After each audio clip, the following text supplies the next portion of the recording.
Welcome back!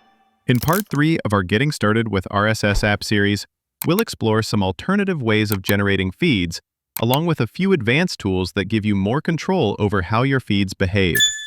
Let's begin with collections. A collection is a custom feed that you build yourself by adding individual article URLs. To create one, go to Collections in the sidebar and click Create New Collection. Then click Add New Article and paste in the URL of the post you want to include. If you toggle the Manual Editing option, you can change the image, title, or description before saving. Once your collection is created, you can open the Overview page and you'll see that it works just like a regular feed. You can copy the XML link into an RSS reader, combine the collection with other feeds inside a bundle, or display it as a widget on your website. Collections are perfect for curating content by hand. Next is bulk feed generation with CSV import. This is perfect when you already have a long list of sites you want to turn into feeds. Start by creating a spreadsheet in a tool like Google Sheets, add all of your website URLs, and download it as a CSV file. Back in RSS app, click on your profile picture in the top right corner, choose Import, then click Create Import. Upload your CSV, select the column that contains the URLs, and RSS app will generate feeds for each site automatically. Once they're created, just go into Feed Overview to manage them like any other feed.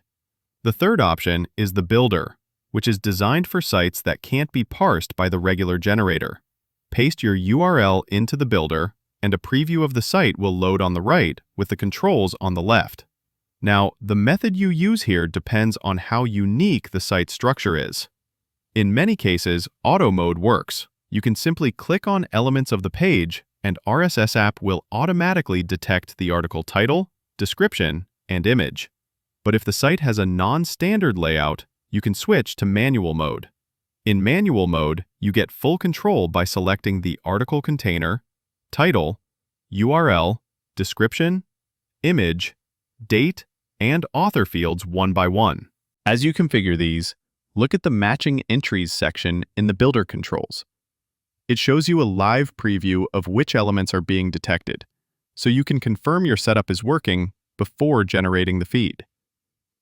Once everything looks good, click Generate, and then Save to My Feeds.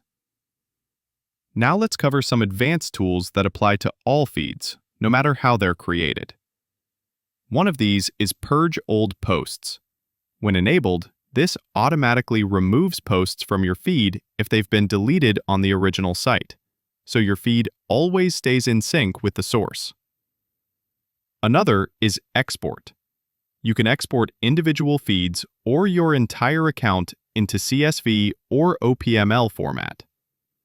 This makes it easy to back up your feeds or transfer between accounts. Then there's Translate.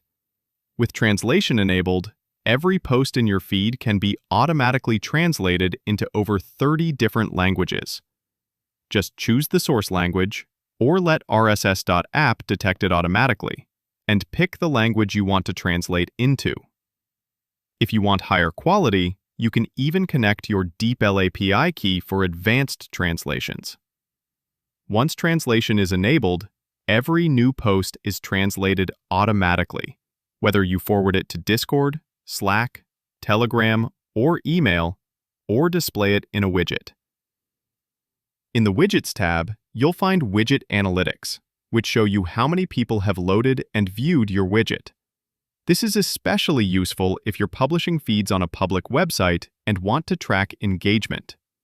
And for extra control, you can enable Widget Security.